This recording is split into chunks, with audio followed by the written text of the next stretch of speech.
benevolence of people who are well to do in society, and maybe we can talk about it to know. A first lady, is she supposed to have allocation from the budget meant for her office?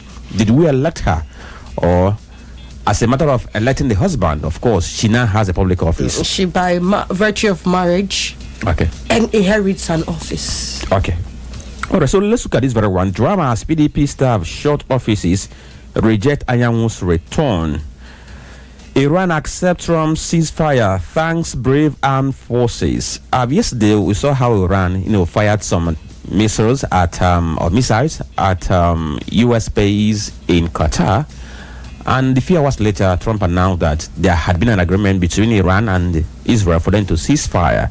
As we speak now, we have not heard from Israel. Iran foreign minister only spoke, saying that they are going to wait. If Israel does nothing, of course, they are going to abide by that. Let's see how that one goes. And the final story on Vanguard says, Tinubu malls establishment of ranches in Abuja. All right, then, from the Vanguard, we are proceeding to the Nation newspaper. And the first story here, Tinubu pledges balanced infrastructure development. Africa's largest rare earth minerals project births in Nigeria. Also, we are looking at the next story. Federal government kicks off agric renewal with 2,000 tractors. Agric renewal with 2,000 tractors. The tractors would have to till earth spaces. And with the kind of insecurity we have ravaging different parts of the country, when you read out the headline, I think it was on the Vanguard or the Punch, it was Nasarawa first. You mentioned Nasarawa today. So there has been another herdsmen versus farmers crisis in Nasarawa. And you know what that means. More farming spaces now being unavailable for farming activities. And so I am wondering who is going to get the tractor, dead farmers, and where are they going to be cultivating? Anyways, Abuja is safe for citizens, visitors says government. Quite interesting. Also, more confusion in PDP over Monday's neck meeting, where we choose consensus over confrontation with executive Speaker Abba. A man climbs billboard, threatens suicide over TikTok celebrity demand. Pleased to review training manual curriculum to meet global standards. It's not about training curriculum meeting standards. How about enforcement of what has been taught in the training? I think that's the biggest part of it. And the complicity within the system. Who is checking? Who is balancing? FG reports 6.9 trillion naira revenue in first 4 months of 2025. These are some of the stories you'd find on the Nation newspaper. Right, talk about that very guy who climbed the mast, asking that the celebrities he follow on TikTok should come before he comes down. It seems he's been watching too much Telemundo. He's not a serious person. Okay, so these are the headlines we have on this very papers. We're going to return so that we'll look at some of them in detail. Stay with us.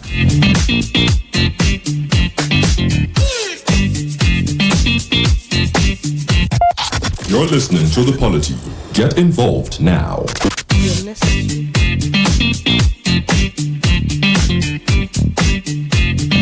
so let's go. We'll start from here.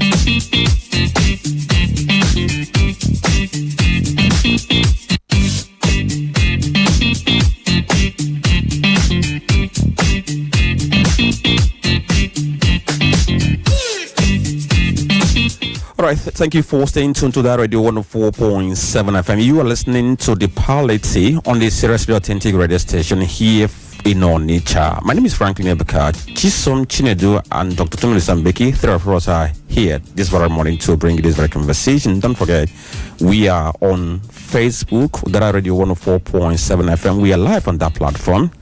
Get involved now. Okay, so let's begin from Anambra State because charity begins at home, and this election year. So from time to time, we're going to be bringing you developments as regard the election.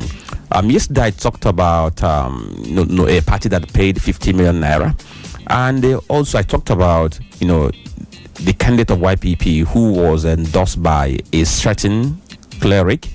And that same cleric in the month of April also endorsed the incumbent governor, Professor Chukwuma Masoludo. Over the weekend, we saw that another group endorsed Professor Chukwuma Masoludo, talking about native doctors. So it seems everybody's now getting involved in politics. Native Doctors Association, are they thanking the governor for what he did by enacting Homeland Security Law, which has tried to weed out fake native doctors from the authentic ones? Tony, let's begin now. And when we talk about the traditional medicine practitioners, most times I've been able to extricate and put them in proper perspectives. In Igbo land, someone who is a native doctor does quite a lot, but they have areas of specialty. A native doctor could be a herbalist. A native doctor could also be a clairvoyant. A native doctor could also be a clairsentience or a clairaudience. It could be any of these. A native doctor could be somebody who is a seer. A native doctor could be somebody who can at the same time use traditional means to position bones when they are bent or when they are cut. So there are so many aspects of native doctor. But the generic name is native doctor. But we know very well that in context, for some of us see those who come together for Okite as native doctor, those who prepare champs and equip people to go for an operation, they go and stuff like that. These people are no native doctors in the real sense. They are criminals, and they have been using some traditional means to manipulate people to believe, to think they are one, but they are not. So having positioned these things into perspectives, we're talking about the coordinator of the native doctors and spiritual material sellers in Anambra State, one Daniel Ejie, was praising the governor for his courage, his vision, and also his inclusive leadership, the sanitization he did in their own industry. Because it's also a sector. No matter how informal that is a sector. Just like I said earlier on, there are just different categories of native doctor. The herbalists, we know what they do, and we know how they do it good. And for them, they believe that the governor has done so much in bringing sanity in their industry. There was a time, there was this aphorism, also soludo. People started the cliche, promoted it, started circulating it, started using it for skits on social media. And it was sending one signal that Anambra State is not a land for any form of evil practice. Not a land where you aid and abet crime. Not a land where you prepare charms, prepare anything for criminals. Because if you do so, you're also one of the criminals. So these men, they gathered to say, you've done well in this area, you've sanitized this area, and since you've done that, crime and criminality, these things have stopped. They have come down to a great extent. So that's what these people came to do. But some people are saying, is it not the same native doctors governor was going after against them, trying to hunt them? Is it so? But there are some that have such thoughts. But the point remains that the native doctors and spiritual material sellers, I think that's the name they call themselves, the native doctors and spiritual material sellers, they say that the Homeland Security law made it a bold and timely intervention that has not only sanitized their system or their sector, but also granted the native doctors a sense of autonomy and legitimacy in the state. Now, there are certain people I never knew that they have unions, but when they begin to come out, of course, you understand why they have the union, because the sense of union is for you to come together so that when you want to approach government for anything, you can approach government as a unit and be able to get result.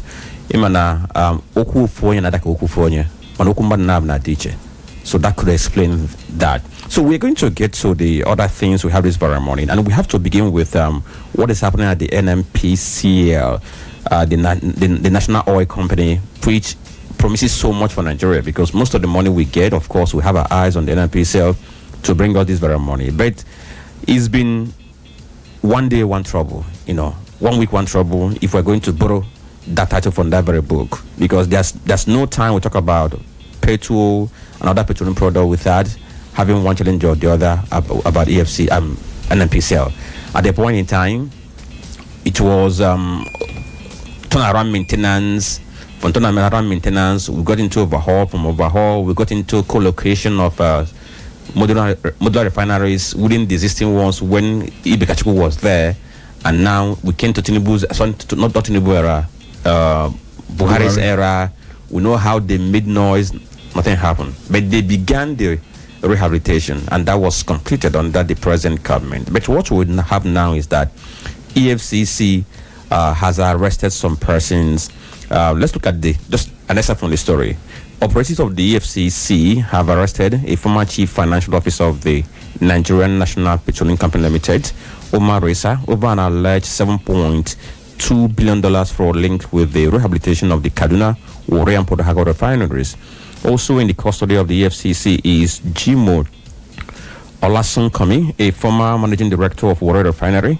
Issa was in charge of the release of funds for the turnaround maintenance of the 3 refineries. He and the key officials involved in the maintenance of the refineries and other NPCL key projects are being investigated for alleged abuse of office, corruption, diversion of funds, and kickbacks from contractors.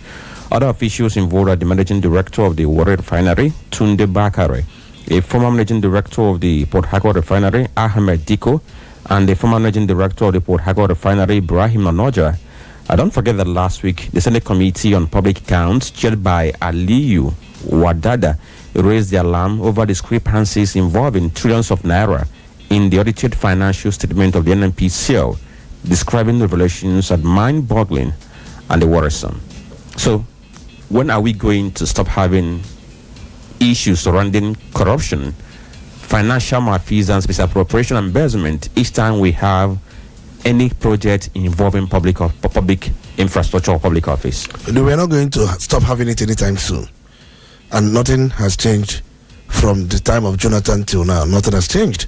Anybody who tells you that we have intensified our efforts or push against corruption, the person is just imagining what the situation maybe have or we or could be.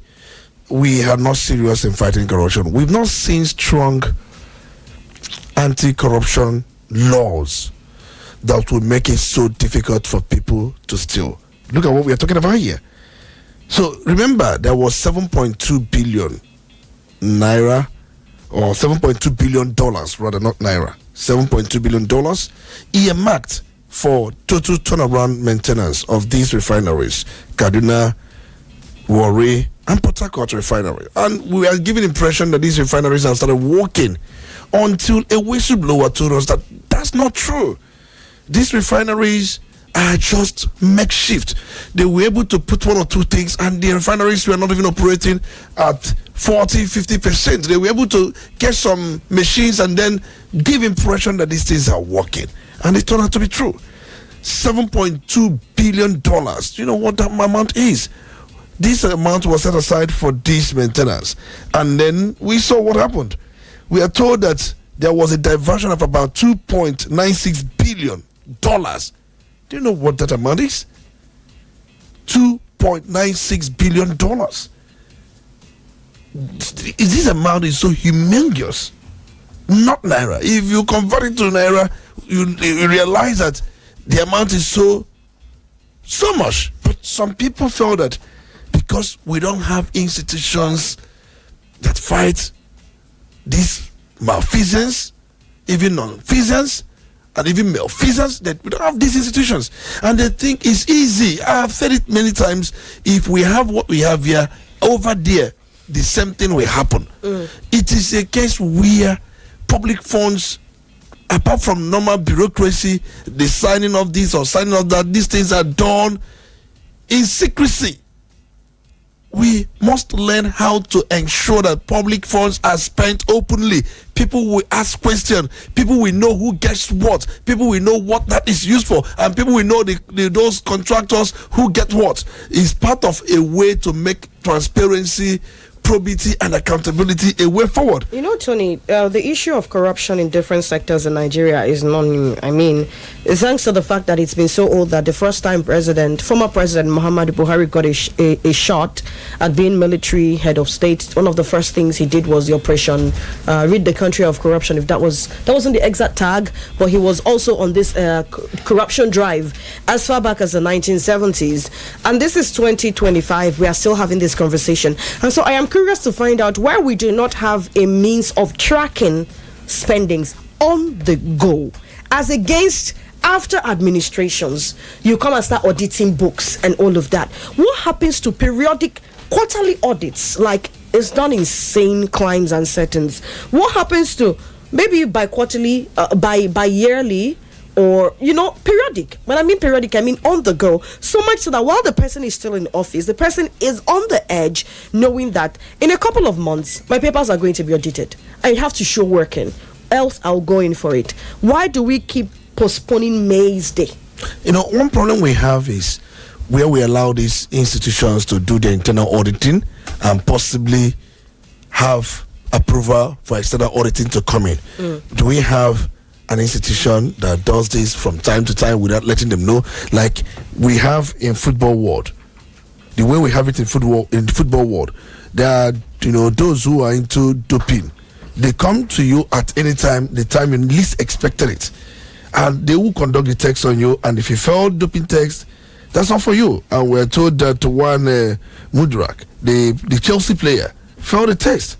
And there is speculation that it could be out of football for 4 years. The same thing happened to Pogba. But the point remains that we know the solution to some of these things. Let's not pretend that we don't know the solutions. If you open this investigation, you will see that members of the National Assembly are part of it. Members of the presidency are part of it. That you can imagine that even the Senate Committee report on public accounts highlighted discrepancies in NNPC Limited's financial record from 2017 down to 2023, which amounted to 210 trillion naira. And the arrest came amid public and expert criticisms of NNPC Limited's handling of refinery rehabilitation. And we're just seeing just arrests now. And if you look at it, the refineries remain largely non-functional despite the release of $7.2 billion. And I'm aware that $2.96 billion was diverted. I'm also aware that about $1.56 billion was allocated for Port Harcourt, $740.6 million for Kaduna, and $656.9 million for Warri. The Nigerians, the point we are trying to make here is very simple. That $7.2 billion government released for rehabilitation of 3 refineries, which they told us that these refineries have started working, and many of us, we are celebrating. Some were saying we can't trust these people, we cannot. But are they not Nigerians again? Those who held such belief that these people cannot be trusted, they have been vindicated. Reason being that the refineries remain largely non-functional as a result of embezzlement, theft, stealing, diversion, and look at the money involved. If we invest $7.2 billion in area of health alone, just without any local contractors, most times they will tell you, let's go for these local contractors. Even if you want to go for foreign contractors, they will be compromised by these local contracting agencies. It is quite embarrassing. If we just if any government truly, sometimes government may have good intention, but those around the government will keep sabotaging the government. If you invest $7.2 billion in our education alone, do you know what that will mean? In fact, it will translate to people going to university free of charge. Quote me. People will go to universities free of charge with infrastructures being in place. The amount we are talking about, somebody or some group of people diverted it into their personal pocket. And guess what? You know what they will do? They will go to Dubai and buy properties. They will go to UK. They will go to some of these areas or some offshore places to buy properties. And the country will keep going down. This is a true situation of Nigerians where a group of people, they will tell you there is no money. But look at the money we are talking about. Okay, so Tony, let me come in here. Corruption talk in Nigeria has been an age-long thing. We began to talk about corruption right from even pre-independence. And when we got to independence, corruption talk was there. In fact, we are made to understand that one of the reasons that the military struck early was corruption issue. And since then, till date, count the number of years, corruption is still very endemic in this very country. And most times we make razzmatazz out of it. Just like the Senate gets to investigate in their oversight function, make some discoveries, it's everywhere in the media, we talk about it, at the end of the day, everything dies down again, and things are swept under the carpet. But I want to look at why we have been this very way. Somebody will tell you that it's the mindset of the black man in quote. I'm referring to what they said. Some person will tell you that why corruption thrives, or why people easily get into corruption once they get to office, because the system is so loose that people can do whatever they want without being made to be accountable. So our corruption issue, is it about a mindset, or about the system not being responsible to make people to become responsible? I have said it many times, just like someone said the other day, and I said it, and the person re-echoed it. There is no difference between the Nigerian police and UK police. The only difference is one is monitored periodically. Someone has some kind of training. Sometimes they are sent over there to receive the training. Sometimes our military, they go there and get the same training. They will be in the same classroom with these people. These people will go back to their countries and then do what the law provides they will do it, because if they don't do it, institutions will get at them and they will go in for it. But here is a case where nothing works and you can go scot-free. And I keep saying, it's not a mindset thing, because the same set of people, Nigerians, if they travel outside the country, if they go to UK, some of our politicians, they will come here, they will not obey the law, but they will go to UK, they will obey the laws to the letter. Both traffic, alcohol, not everything, they will obey these laws. So are they not the same person with the same body, the same mind, the same brain? You are in Nigeria, you are lawless. You are in UK, you are lawful. Do you have true mindset? The answer is no. You have the same mindset, but you choose to obey law in UK. Reason being that you cannot get away if you disobey the law. You choose not to obey law in Nigeria because you will get away with it. Because if you choose not to obey, and being that those involved, there have been those charging dicks. We have good laws here, but we don't have institutions to make these laws. And I said the other day here, do you know that the UK Prime Minister has no overriding power on the Inspector General or Constable General in UK? They don't. They can't just and you also know that even members of the parliament can be arrested. Even the prime minister at the same time can be arrested and questioned. The other time, one of the prime ministers could not put on his car seat belt. He was fined for it. He was charged for it and fined. Can you fine a Nigerian leader for not putting a seat belt? The reason being that the Constable General, the person who is embodied with this law, is not appointed by the prime minister. The prime minister does not appoint him. He faces election the way the Nigerian leader faced election, because the Constable General there is elected by the people. He's accountable to the people, not accountable to the prime minister. Do you see the difference? Most people who are in public spaces in Nigeria, they are accountable to those who appointed them, not accountable to the people they serve. That is another anomaly. And for the fact that they're being appointed by those in government or executive arm, they do everything to please them. And that is why the issue of Mayaga at the top, that connection, these are languages we have here. These things should also get into our dictionaries, because connection does not mean the same thing here in Nigeria. If you have to bring UK into perspective, they don't mean the same thing. Connection here means who you know. Connection there means working with people to promote public good. In Nigeria, it's a case of who you know. So if you go down, you find out that it's not a thing of mindset. You don't change the mindset of anything. Put on strong institutions and that's what we call bulwarks. Put things around them in such a way nobody can. There is this saying that nobody is greater than an institution. That we are all part of the institution, but none of us is great. Nigeria, there are people that are greater than institution. One man could be greater than institution, and it's not a case of mindset.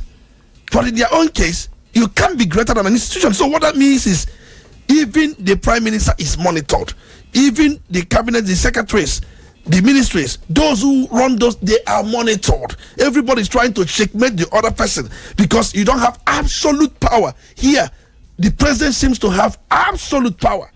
Okay, so talking about those who have absolute power, those who do not have absolute power, or those who get away with what they do, or those who don't get away with what they do. Let's switch to the next story, which is about the statement which was made by the IGP, Inspector General of Police, where he said the police impartial, not aiding election rigging. And let's take some extract from this very story. It says the Inspector General of Police, Kayode Botokun, has refuted claim that security agencies manipulate election outcomes in Nigeria, insisting such allegations are baseless and unfair. Speaking at the third National Democracy Stakeholder Summit in Abuja on Monday, Botokun said the police remained impartial actors during electoral exercises with no role in determining or influencing vote counts.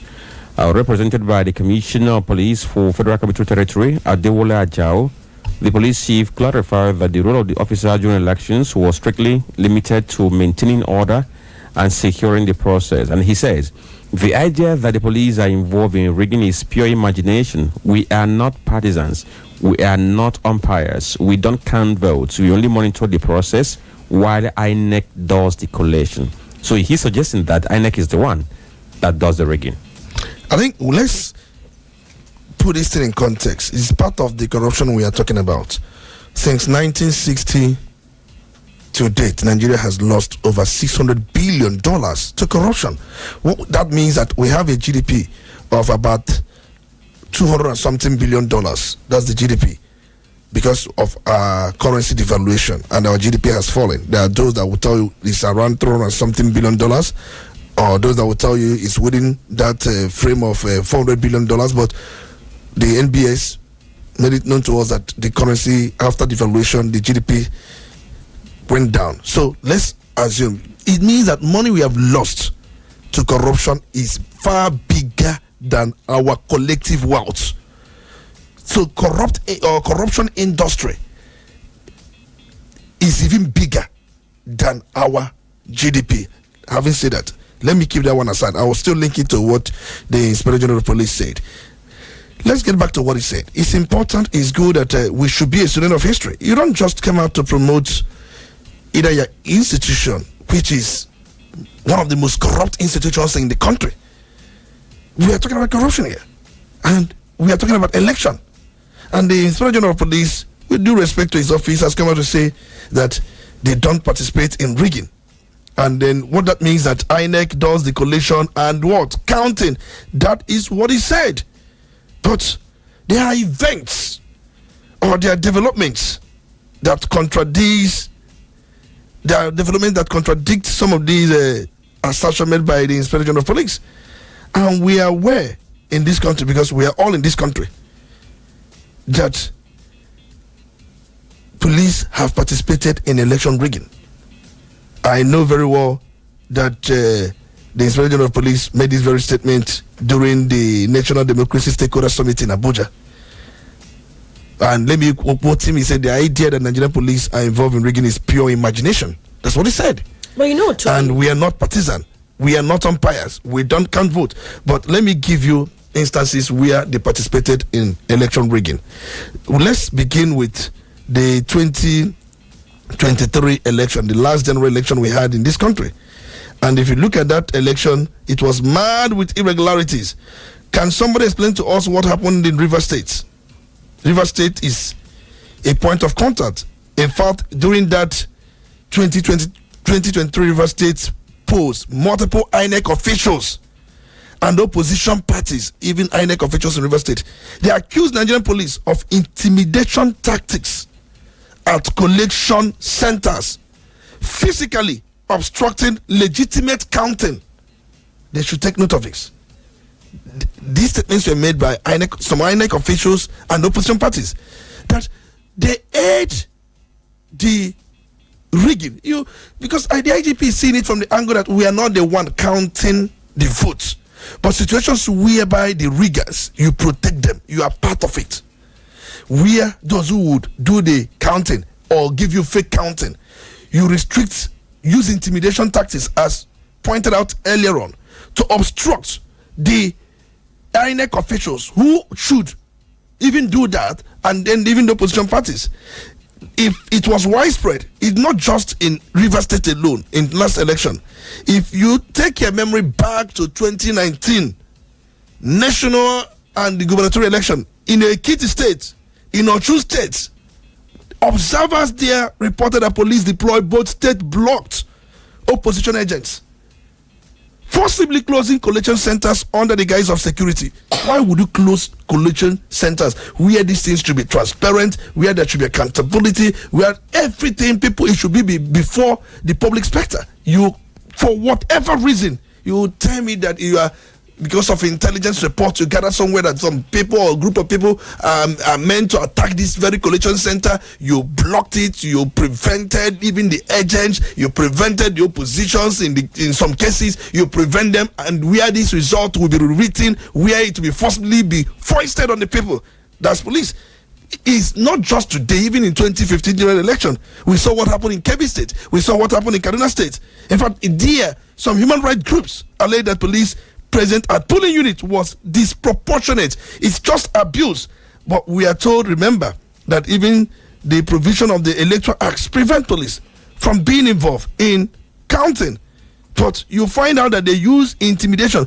There was this rerun election in Osun State where in the first instance, the one Oyetola won, Adeleke was leading. But for want of things, violence was instigated in some quarters. Election was counted in those areas affected, and when the votes were counted, Adeleke was leading, and they now brought the issue of margin of lead, that the margin with which Adeleke was leading Oyetola was somehow lesser than the area of those results that were cancelled. So now they decided to go and conduct a kind of a run in those areas cancelled. Guess what police did? They were used. They ensured that the places where the person they don't want to win, or for whatever they have been used for, or whatever they have been brought up to do, the tax they were given, they ensured that voters do not even come there. They use all manner of intimidation to scatter voters, to disenfranchise them, to ensure that they don't even come out there, because if they come, they know who they are going to vote. So they have been used actively by some of these unscrupulous politicians to effect rigging actively. So the IGP should take note of this. It's not about saying, please do not do the counting. Yes, they do not do the counting. But at times, we have seen situations where fake INEC officials are protected by police to do the counting. So what do you call that? You know, Tony, when you were speaking earlier, I was going to ask you if the police, the IGP of police forgot the clause of an accomplice. Because when crime is being investigated, there is the actual perpetrator of the crime, and there is an accomplice. And there is also the role of the accomplice who either aids or abates, or even does the two. And trying to pull up the meaning of the word abate, what it actually does mean. I am just wondering if by every standard possible, the IGP looked at everything holistically before making that statement. And of course, I am curious to find out what the police force is promising come 2027. You were pointing out what happened in different parts of the country. If you recall, in 2023 was a video that trended of Lagos State Transport Executive MC Oluomo telling some persons that they were not allowed to vote if they were from certain places and were mama certain people. It was like a generic statement. So if you're like Mama Chisom, you get the point. Using names from a certain region, you are not allowed. You had better vote for a particular party or you go home. And that video had police officials standing around the polling booth where he was being, where a video was made of MC Oluomo making such a statement. And a person threatening other people, as a matter of fact, that was a threat. A person threatening other civilians to not vote was not arrested. He was allowed to do whatever he wanted to do, say whatever he wanted to say, and that was it. MC Oluomo was never questioned. He was never arrested or investigated for the kind of inciting statements he made during that election. I am wondering, what else is another definition of abating a crime? You have just stated it all, because the Electoral Acts provides a strict guideline and blueprint on how police should have ensured that electoral procedures, electoral laws are enforced. It's a law. Their own is to ensure the enforcement of this law. But how do they enforce it? Do you know that most times during election, what people usually think is, where does the police stand for? The IGP saying they are neutral. They will show neutrality. Have they been able to demonstrate? There are things you don't tell Nigerians. Actions speak louder than words. You don't just try to sermonize this for people to say that yes, you are. We need to see that being demonstrated. That you give them, some kind of credit. There are places where they have done their work fairly. There are some places, but you now equate the places that have done this work fairly and the places that have not done it fairly. It becomes a problem. So at a point, people have said we may not even need to use them. It seems that sometimes during election, once you compromise them, it becomes a gateway for you to win that election. So maybe we can confine this to a field attempt at PR, because from what we have seen, was that not last week or last 2 weeks, I was at a function in Norca where, in fact, police was on the panel, and when police was asked about the preparation for the next Anambra election, and police went on this very marathon lecture of what they're going to do, and everybody was just laughing because for them it was an antithesis. Now, if the police needs to, wash their name in quotes, or if they need to make an effort at rebranding, perhaps they might look at those things that keep on dragging them in the mud. Because even when federal government agency was also was able to indict them in corruption index. Take for instance, we know that from all indexes we have in the country, police is rated as the most corrupt agency or institution in Nigeria.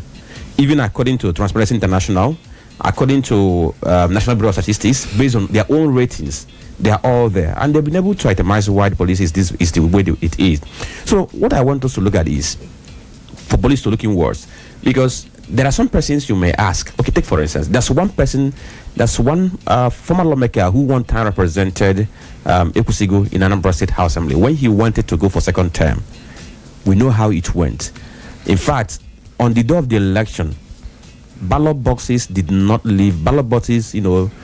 material did not leave Ekusigo local government headquarters, because police, in connection with some politicians, diverted the material to some other place. So it's another way. If you talk to him now, he can tell you how it happened. Do you understand? So police should find a way to, other than speak about what they do, rather they should act what they do, so that people can become convinced. That is it. If police had done their work, it would be very difficult for anybody to rig election.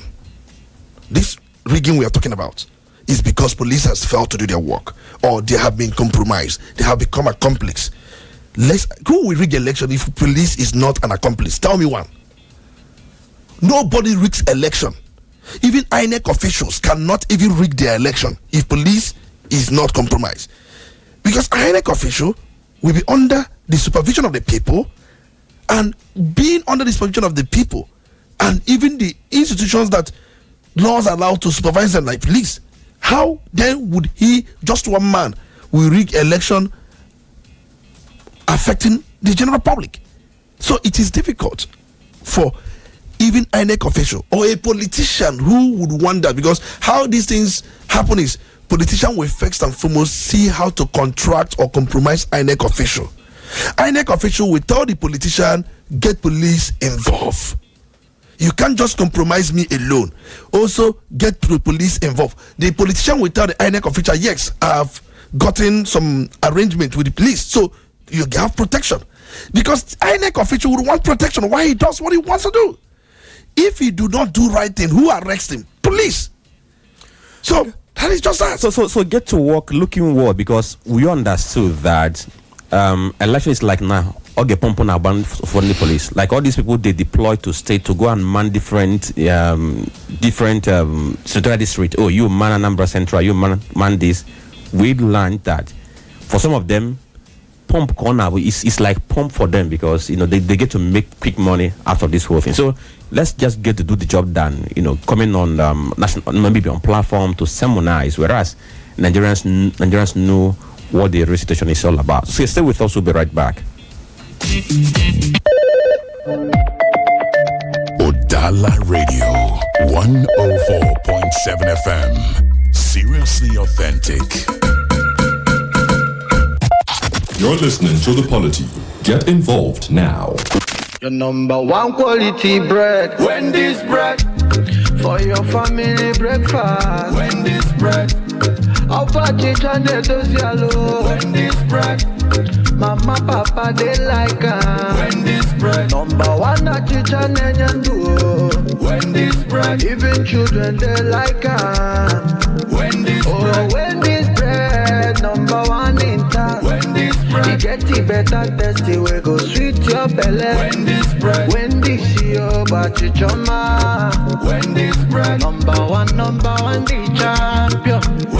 Wendy's bread, your number one tasty bread. You can contact us on our official address, Second Business Park, Enugu Road, GRA, beside CPS, Onitsha, Anambra State. We also have another branch at St. Michael Plaza at Tani Road. Also contact us on 070-1149-1571. Wendy's bread, your number one tasty bread. Wendy's bread. Udala Radio, 104.7 FM. You're listening to The Polity. Get involved now.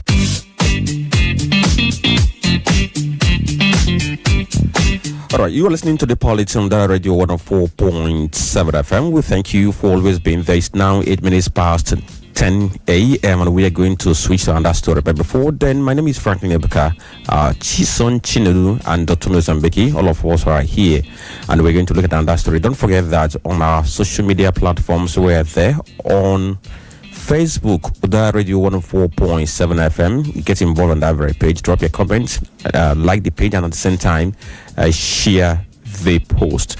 So, Tony, let's look at what happened yesterday, because former Kaduna State Governor and the one-time Minister of the Federal Capital Territory, Nasir El-Rufai, he was on national television where he spoke on a variety of issues as regards to what is happening in the government of President Bola Ahmed Tinubu. And he described the President Tinubu's cabinet as lacking in quality. He said the cabinet is devoid of the competence needed to address the country challenges. He went on to say that he expected Tinubu to replicate the technocratic and inclusive governance model he adopted in Lagos State when he was the governor of that state between 1999 and 2007. However, he expressed disappointment that the president had instead assembled a bloated and underperforming cabinet. Let's take a quote from what he said.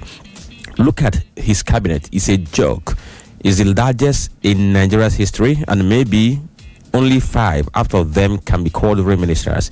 In my time as a minister 20 years ago, we had individuals of the caliber of Ngozi Konji-Iweala and the OBS Zakwasili. Who do you see in this cabinet that fits that profile? This is simply no quality. We brought a tragedy upon Nigeria.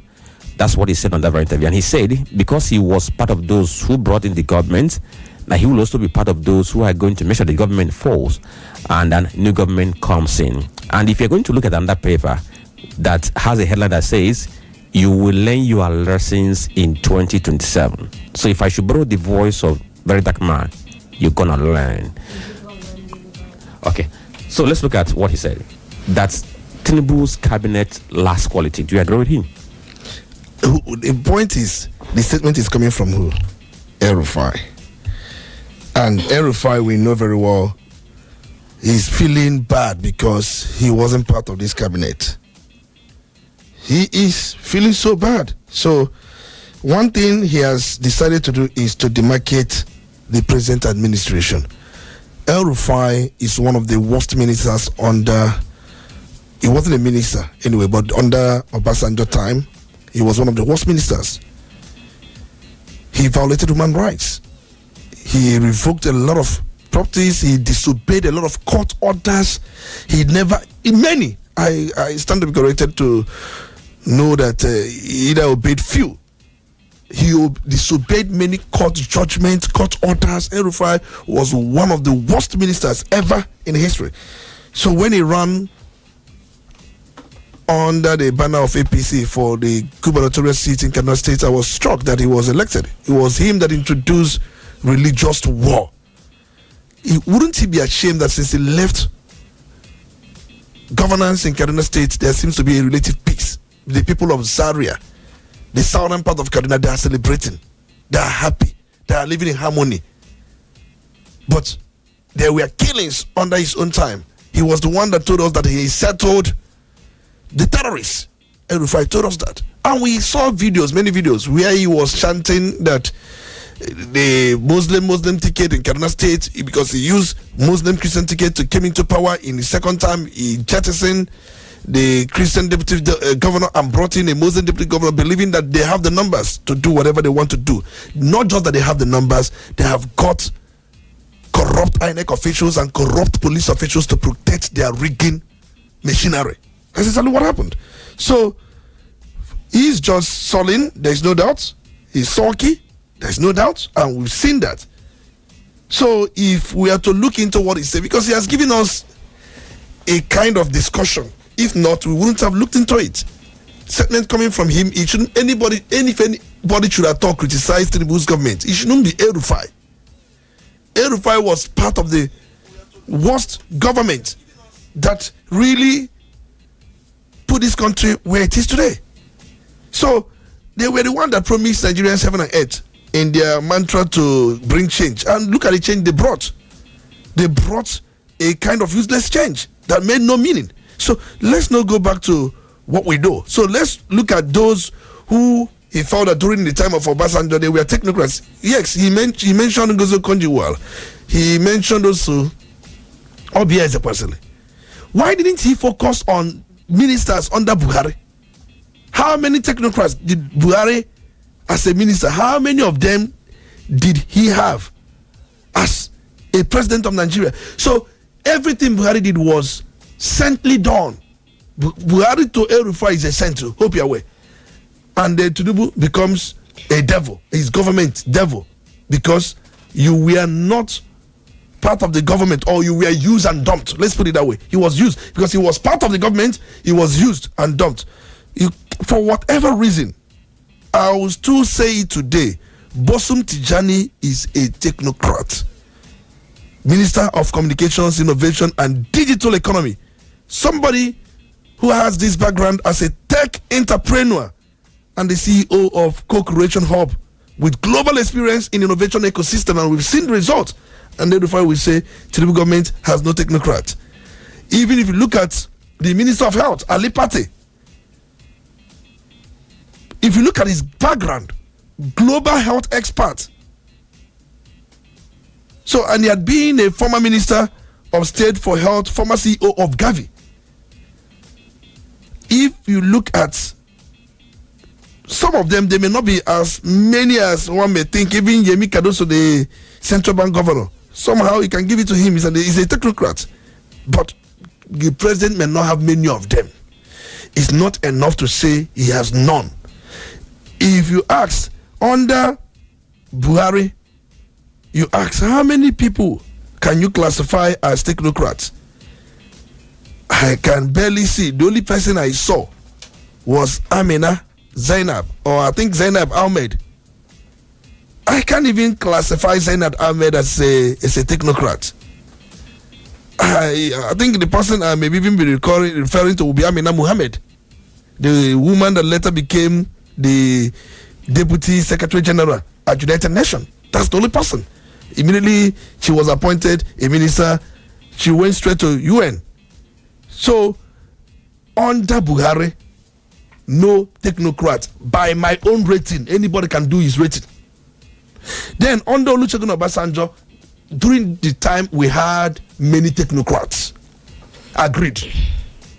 Under Buhari, no one. Under Tinubu, we have few of them. We had Ebuka Chukwu under Buhari, though he left in the first tenure. Ebuka Chukwu is just a Harvard-trained lawyer and former group managing director of NNPC. What makes him a technocrat? So the big question is, what difference has it made in the lives? In what sense? He is. What do you define as technocrat? What difference has technocrat or not made in the kind of governance we've had? See, what difference has it made in the lives of Nigerians? What we define as somebody being a technocrat is somebody who has excelled in a particular field. What impact do they make with their excelling? I'm coming. Who has excelled in that field and is brought in that same role, not bringing somebody who has excelled in a particular role into a different role. Square peg in a round hole. It makes no sense. You can't call me if somebody let's assume that somebody has excelled in tech, and you bring that person as a minister of health, and he was not a technocrat because you didn't give him the area he has excelled, what he's known for, and how he has impacted life. I'm curious, Tony. Why do people even accept to take roles where they do not fit in? You just mentioned maybe a tech-oriented person going into probably an education field. We've had people who do not have any business in the educational background becoming ministers of education in the past. And so I am asking, why do they take up such appointments? Maybe for the parks that are involved. Because I'm just looking, for me, like when Ebuka was appointed the NNPC Group Managing Director, had he held anything similar in that rectitude in other places, in other crimes, that if he's brought down in Nigeria, he brings in this world of experience in that area to change? That is what I define as being a tech. Not that you are gifted in one area, you are brought in another area. For me, it doesn't work. See, if you are a techno, like this Bosun Tujani I mentioned in the tribune, look at, he has been doing some things even before government, and he's brought in that same role. If you had taken him to be a minister of human affairs or humanitarian crisis, I won't rate him as a technocrat. You must have done something in that area, just like the way I am now. If you take me to any role that has to do with information, if you take me to any else, you won't rate me as a technocrat. Let's understand these things. See, but why we are discussing this is because El-Rufai has brought this issue. And I'm saying he's not the one. Now El-Rufai, is he a technocrat? But he has found himself as a minister of destruction, minister of land revocation, minister of bringing down buildings. That's what he is. So let's not get distracted, because we are concerned about the policies of this very government. We are concerned how these policies will affect the lives and the welfare of Nigerians. We are concerned to correct the government where they are not getting it right. We are concerned to ensure that government does the right thing to improve on the lives of the people. That's what we are concerned about. Now, anybody that gets to criticize the government of the day gets to say, wait for us in 2027, we are going to learn. And the El-Rufai is saying, for him, he is of the view that those who are proposing for coalition should go the way of SDP. Now that's going to be a better platform for them. But in everything he said, he still said 2027 you are going to learn. And that brings us to that same question. This coalition that they keep on banding, you go feel work. El-Rufai is even confused, because as it was not yesterday we were talking about ADA and then ADC. They are even split. Some of them are saying let's go with ADC. That has not been ADC that has been registered. Some are saying let's register ADA. El-Rufai is saying anyone, as long as it will lead to bring down this government or to vote them out in the next election. And the fact remains he has no electoral. Let's say he has no that electoral weight. I wanted to say he has no electoral value, but let me say he has no such electoral weight he brandishes. He has none. Under him, PDP almost took everything. As an incumbent, he was playing religious card, he was playing ethnic card, he was playing divisive card, he was playing destruction card. He played all those things, and anybody has El-Rufai in their camp, people will be looking at them. Okay, so let's go to the First Lady of Nigeria, who had said, I'm talking about Senator Oluremi Tinubu, yesterday Monday, she said that there's no budgetary provision from the central government to run her office, and she made an appeal to the National Assembly to provide direct annual funding to the office of the First Lady to enable it execute one impactful social project per year. The president's wife made the call during the second quarterly meeting of the Renewed Hope Initiative held at the presidential villa in Abuja. She lamented the limited resources available to her office and emphasized the need for structured government support. And speaking to journalists at the opening session of the summit of the meeting, Mrs. Tinubu appealed to the Senate to give legislative backing and financial allocation to the office of the First Lady for structured projects and blah, blah, blah, blah. She said a lot of things. And she said that most of the resources that she uses to work are just given to her by well-meaning Nigerians.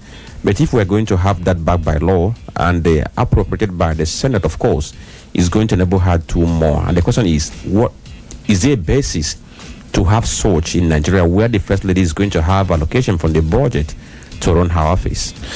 I think I want to correct one impression. When she said that the funds with which she runs her private office, because that office is private, it's not a public office. Any office that is not backed by law, that the law does not establish it, is a private office. And it will be somehow more very disturbing that you would want to use public funds to run a private office, even when we know that the services you render could be for the public. But one can use private office to render public service. Let's understand that. You can use private office to render public service. What makes an office a public one is that it is backed by law. And any office backed by law is also funded. It's important. Now, because I know how this office of First Lady started, one would ask, how did this office of First Lady of a thing started in this country? Because we borrowed even the ones that we should not even have borrowed or accommodated.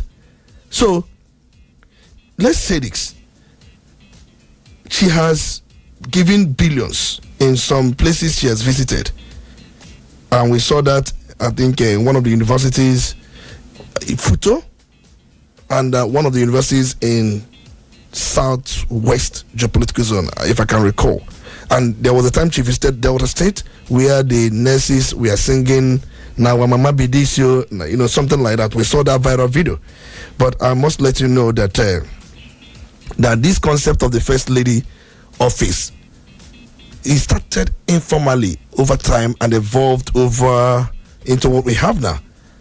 The first person that had such kind of thing in life, in the history, and what I can trace, think Martha Washington, wife of George Washington.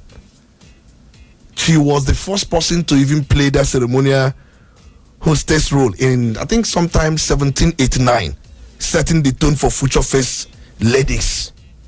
Now, this title, it became somehow commonly used after the mid 1800 through, though it wasn't official. So let's talk about this issue, because I'm aware, I'm suspecting, and I would want to be corrected, that somehow public funds get into that office. But don't you think that in a place like America, it has been institutionalized in recent time?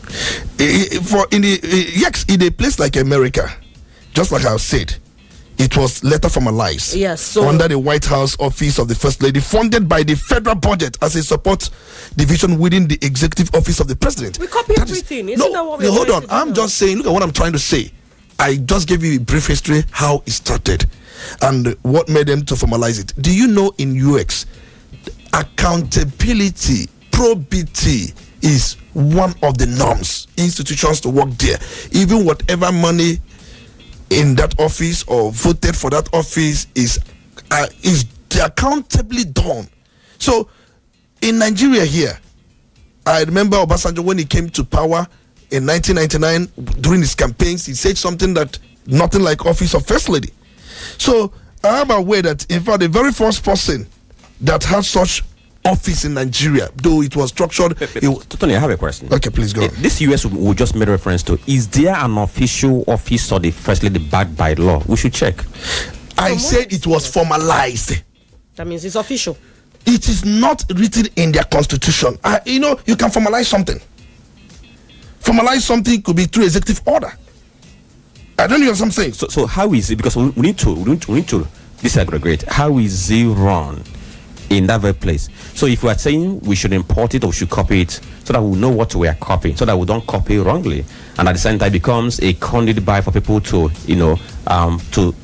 to embellish their pockets. Well, I think the big question from my end also would be, copy or not, is it something we need? as a nation, we do not develop at the same stride with these people that we copy from. It's obvious. I mean, if it's not, hold on a second, Tony. If it's not, I mean, we won't be here at this point in time. We do not develop at the same stride with them. So we do not have to copy everything that they do. So even if they have it, must we have it? Do we need it, Tony? That is the question. Let me address Franklin's own and get back to your own question. Franklin asked if it is part of the law and how does it function over there. I think that's the question. Yes. And I said the office of First Lady in the United States of America is not created or mentioned in the U.S. Constitution. It is not a legal, elected position, and it has no formal powers under American law. That's the office. I just say that over time it was something formalized. You know what is formality? We are operating under the office of the president. That is it. You know, one thing is this: is function because the White House has a budget. And that budget that applies to the White House is what she can use to run the office. That is just that. She doesn't have anything. But she asked the question. I have addressed her own. Let me address her own. She asked the question, do we need that office? The answer is no. We don't. Where this thing came from, just like I have mentioned here, over time, Martha Washington, how she started it, or even till date, they have had over 27 amendments to their constitution. They have not thought it wise to even insert anything like that or make it to be part of any of their law. Just like the way you go to church and wear white gown. Is it in any law? The answer is no. Is it in any constitution? The answer is no. But you have formalized it. That somebody who now comes for a church wedding the bride must wear gown. That is the literal meaning of the formalization of such office over there. So we have explained that. Chisom asks, do we need it? The answer is we don't need it. Well, Tony, isn't it ironical that we saw the First Lady say something about her husband not needing the money of Nigeria to work? You recall when she made that statement? It was towards the time that President Tinubu clinched the presidential office. And so I am wondering what she needs this official budgeting from the federal government for in the office of the First Lady. She's been having her initiatives before her husband became president. What changed? Why the need? And possibly she has staff. She has staffers that are working under that office. She could have a chief of staff. She could have a chief press secretary. She could have a social secretary. She could have other staff. So for her to pay these people when these people are full-time staff, it becomes important to find a way to fund them. And you asked. But she said they have money. Yes, because do the Nigerian taxpayer need to also pay for these things? Especially where we are languishing in poverty. We need every penny we can save to make the lives of the average Nigerian person better. Most office of first ladies we've seen in Nigeria, starting from the first person who has such office during the time of Tafawa Balewa, the wife never moved around with anything. First lady, I think it started during the time of Agironsi, where the wife of Agironsi came up with some NGOs and people started addressing her the first woman, and that's how it started. I know that in fact even Miriam Babangida had a better life for rural women. Stella Obasanjo's child care trust, Aisha Buhari's future short. Many of them had one thing or the other. So let them continue the way they use the office of the president, or the way they use the good of the president to get money for women Nigerians to change lives or to touch lives. We like it that very well. Yes. So if anybody wants to enjoy money to be budgeted for their office, they should go and contest for elective position. We are talking about office of first lady. We are talking about, what about governors? I like what Governor Chukwuma Soludo said, that the wife, the car she goes about with is their family car. You can't see all these government tinted, that the car she rides, if you come to government house, there is no office for the wife. And the governor asks people, come and verify that the wife has no office anywhere around government complex. But if you go to some states, you will see the office of first lady of those states having physical offices at the government house. Something that is not backed by any law. Remember I said something. That's illegality. It's the illegality. You don't have any private, you don't use private office to be anywhere around government complex. So it's illegality. So we must do away with this. It is not in our own law for anybody And I've said it many times, it is not recognized in the Nigerian constitution. He has no official portfolio. He has no legal mandate. But they can float NGOs, as we've seen. And there is no direct line funding from any of ministries, departments. Sometimes I've seen in Nigeria that Ministry of Women Affairs, they work with the office of the First Lady. It seems that the ministry funds the office. That's what I've suspected. And I stand to be corrected. Frank, you can fact check me that the Ministry of Women Affairs, these are where monies are drawn to run the office of First Lady. In most states that allows things like that, even in Nigeria, even the president's wife that has come out to say there's no direct funding, I suspect there is direct funding from the Ministry of Women Affairs and also from the Ministry of the States, the government house, because even the government house is also a ministry on its own. He has a permanent secretary. I suspect even the government house and then the Ministry of Women Affairs, they may indirectly fund this office of First Ladies we are talking about. I want to be corrected. Okay, so we have to go to the phone lines now to get your views on the things we have read that this very morning. And yesterday somebody said that the step which was taken by Mr. President, that he has to praise him for what he did yesterday. I'm talking about my friend who covers agriculture for Tribune. Okay, the tractors.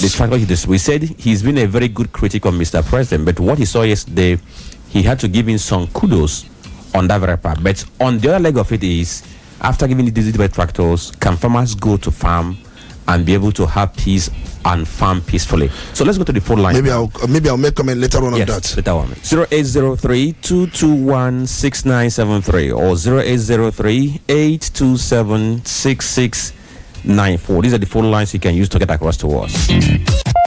You're listening to The Polity. Get involved now.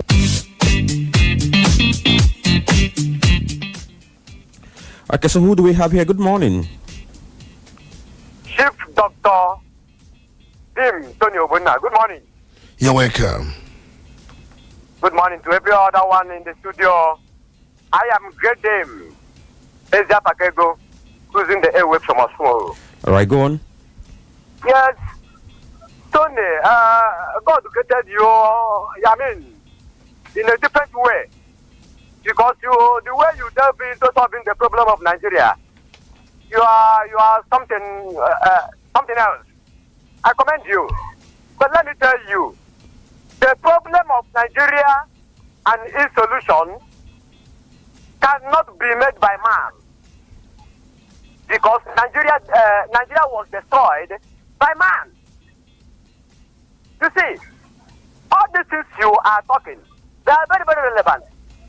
But let me tell you, the art of governance is not a rocket science. Nigeria has defied all solutions since 1966 to date because Nigeria has drifted from naturality. What happened to 20% confab? Unless Nigeria goes back to parliamentary regional government, Nigeria cannot make any headway. Let everybody, every region, go and manage their resources the way they want. Now, Soludo is not doing with the First Lady position. Yes, let others go and do it that way. Let that be competition in this country. Corruption everywhere. Let each region go and live their life. That is the only solution. There's no point you are going too far and preparing solutions. Now, okay, all right. Thank you for joining. We've taken note of your points. Good morning. good morning, Michael. Yes, good morning. Good morning, my district attorney, Olisa Mbeki. You're welcome. It's good to have you. Good morning, Chisom. My name is Honorable Denzemero Okutukume, Okulolo Chendon and Note. Okay, go on. Good morning. Can I go on? Yes, you can go on, sir. Yes. You see, sometimes like this, I don't know what is wrong with some people. When a government officer like President Tinubu distributes tractors or do something, which is his primary job for the country, people will start clapping. This is as if he is doing what somebody has not done. I mean, it's high time we understand governance. Like we distribute trucks. That is his job to do. to see that things are going well in the country. He has not done something in something now. I'm not trying to say or criticize what he did. But the way we understand it, when like a governor build a road, we start clapping for the governor as if he is building it with his money. Like these tractors now, as if Tinubu buy it with his money. Carry paper. It's high time we open our eyes. Now, carrying of these trucks, while he has not helped the insecurity, he is driving the tractors to cultivate the land so that we have food. I think sometimes we leave things that are more important, doing a different thing. Now, the American people have posed a warning in Abuja. They have come out now to tell us that we should not mind American people. Instead of to go deep and look, if there is something on the ground that the American people see before they say that, now they are telling people there is peace, there is security. Thank you, Chief. So I want to tell us to learn how to follow our government people. Thank you and God bless you. All right, good morning. Yes, good morning. Your name? Good morning, Chisom. This is voice of George calling from Asaba. Go on, sir. For me, there's no man would be like to be used and dumped. If Erufai see that the present government use him and dump him, if there's any way that you need to fight them, but let me fight them back.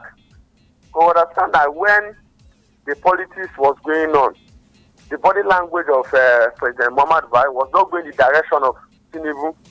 It was going to the former Senate president. We all understand his job and everything that Erufai put in. Follow him to everywhere that he go, making comments, going the same way that he's going now. That's the same way that he was going then. Going to different TV stations, speaking to people, even to the extent of going to the chapter house in London. The man see that he did not reward him for his work because they said that every workman deserves a reward. He see that there's a need for him to fight them, but let me fight them back. And for me, I still believe that everybody have the capability as a politician to see mobilize some voters for even the coalition, because as much we have the northerners, everybody have some command on them because it's a core Muslim, and these people respect their leaders.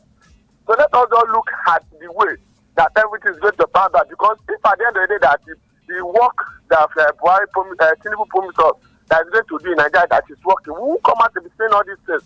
We will say that coalition or no coalition. We'll just say let 27 come in and let us go and vote. All right. But it's not doing anything.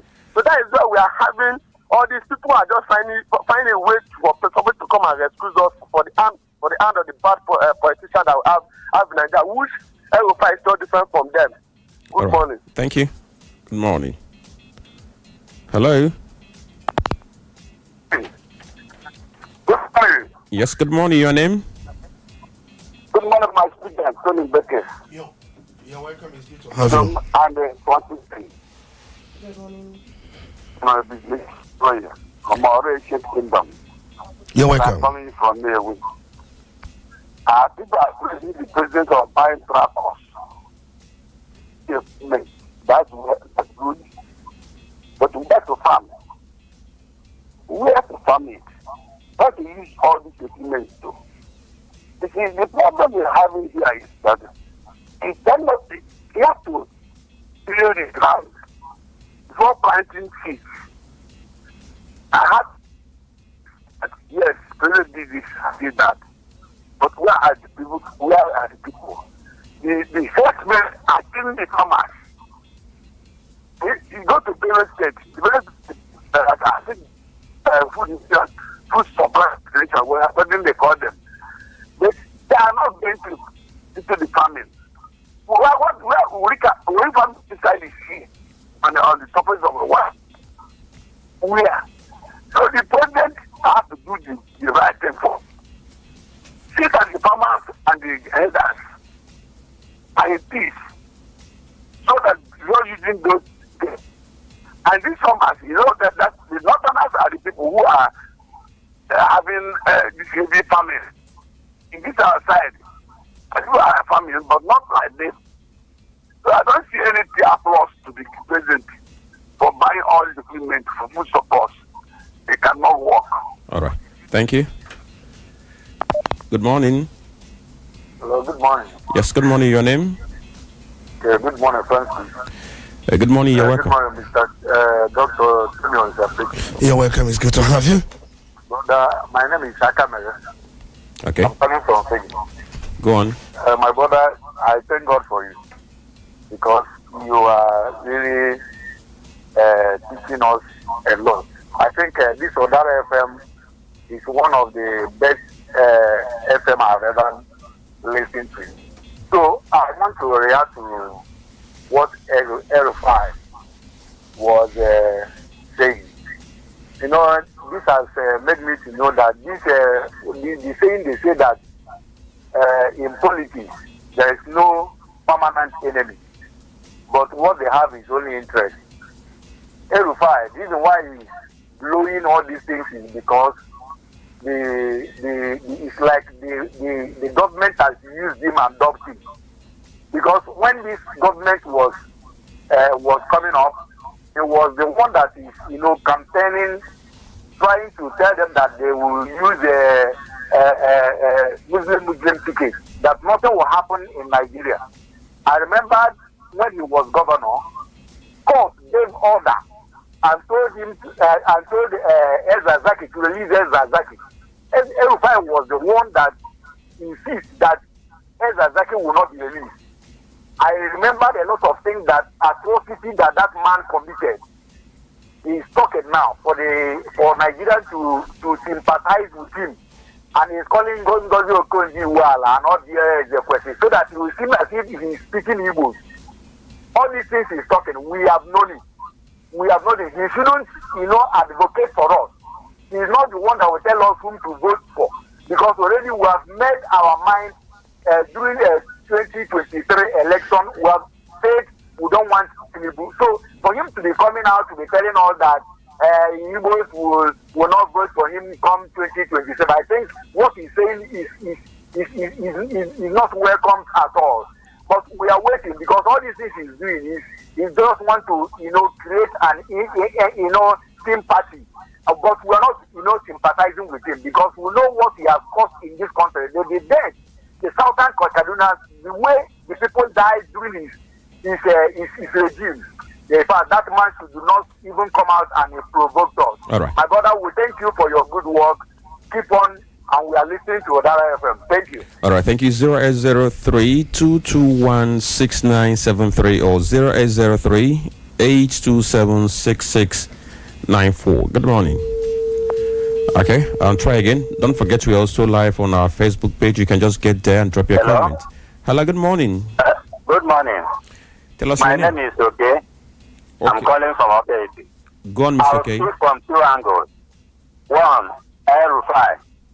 Let us learn not to throw the baby away with the bathwater. He has antecedents. He has bad pedigree. He paid religious card, ethnic card, all this. But then we cannot, because of all these things, justify the fact that this government has not performed very well. I don't play politics and I don't belong to parties. But this government has punished Nigerians so well, so much, that anything that should be done to throw APC out should be supported. That is one. The other one is guy from Osumuru. That is Ezra Pakego. I align myself with him. The system we are in is too bloated for us, for our meager resources. We should go back to parliamentary system. The British taught us how to live. Look at the way they sit in their parliament, just like brothers. Do you ever hear about First Lady? They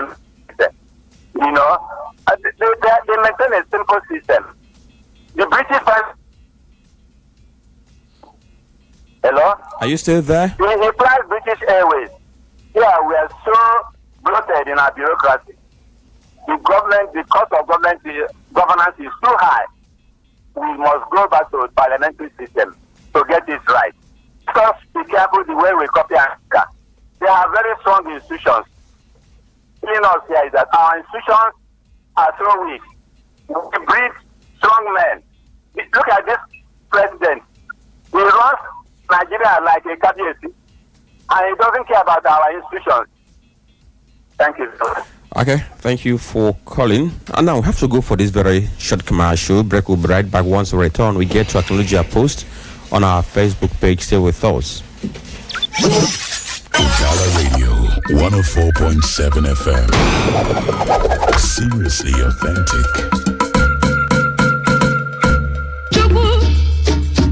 The Temple Fathers of Living Christ Mission worldwide happily invite friends, well-wishers, and people of goodwill to their 30th anniversary celebration. Date, Sunday 29 June 2025. Venue, Living Christ Mission Spiritual Headquarters, Omugara, Nkwere, Imo State. Chief Speaker and special guest of the day, His Grace, the Most Reverend Professor Daddy Hezekiah, OON, JP, Lord Mayor of Peace, the Anointed Prophet of the Most High God, founder, leader, and Archbishop of Living Christ Mission, Proprietor and Chancellor, Hezekiah University, Umudi, Imo State. Chief host and mother of the day, Her Grace, Ambassador Princess Samuel Divine Gift, Onyinyeoma Chukwu, MON, JP, PhD, the Executive President of Living Christ Mission Worldwide. Quote, I love those who love me, and those who seek me diligently find me. Proverbs chapter 8 verse 17. Signed, Chief Ifeanyi Chukwu Onitsha, CNA, President, Temple Fathers of Living Christ Mission Worldwide.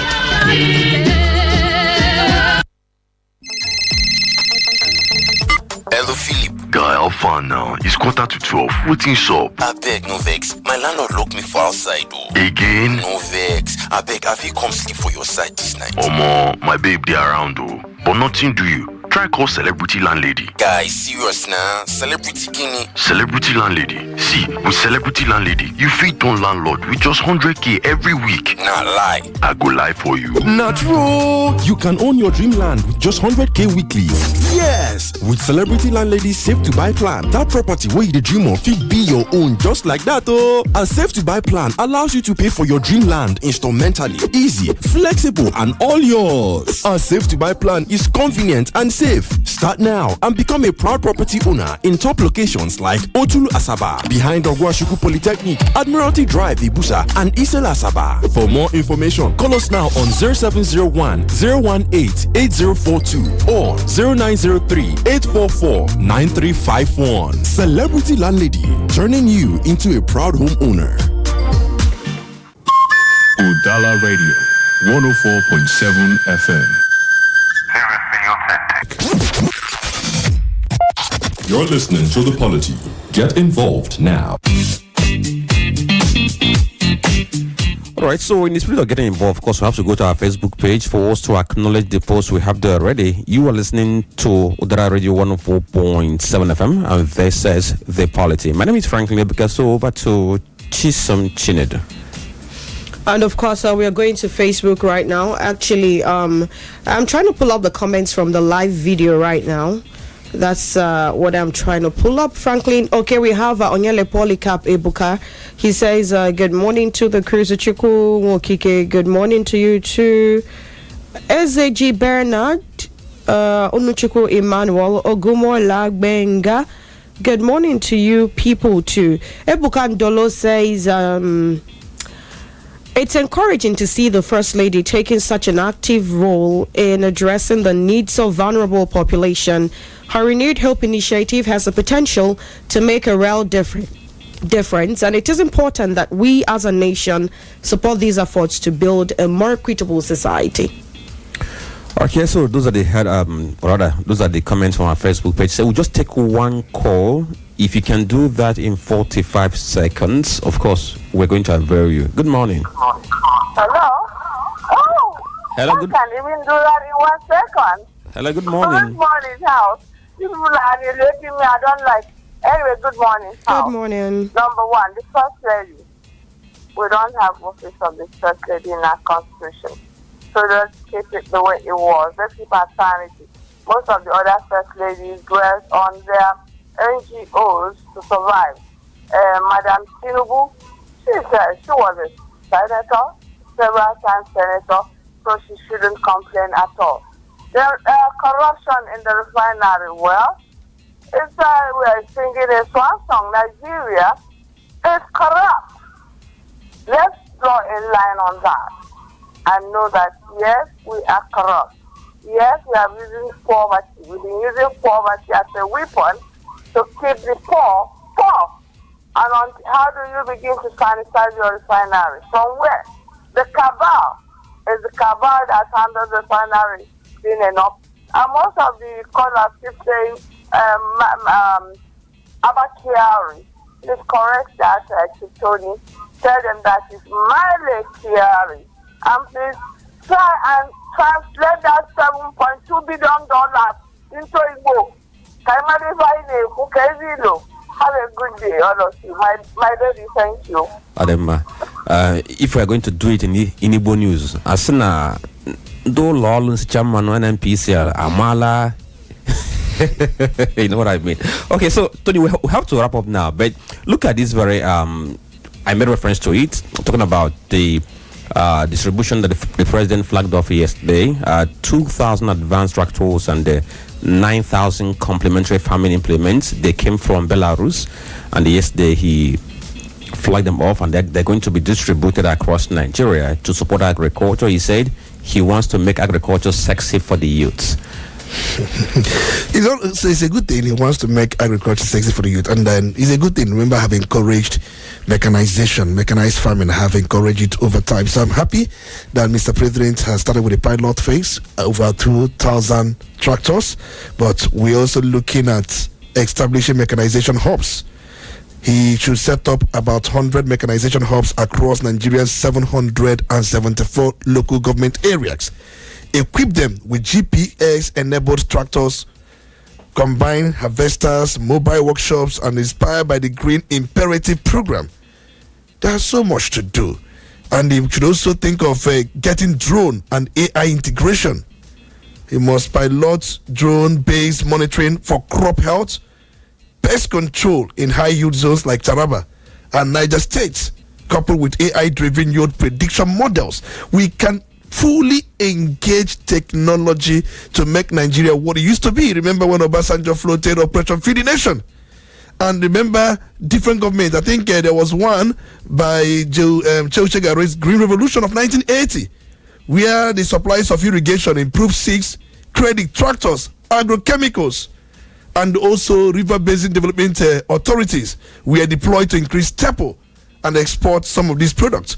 Can we make this thing to be what the Eastern Nigeria was in the early 1948 to 1960s, where there was Eastern Nigeria Marketing Board, where they held monolithic power over palm produce exports like palm oil, kernels, cocoa, and even groundnut. They stabilized price. So we have so much work to do.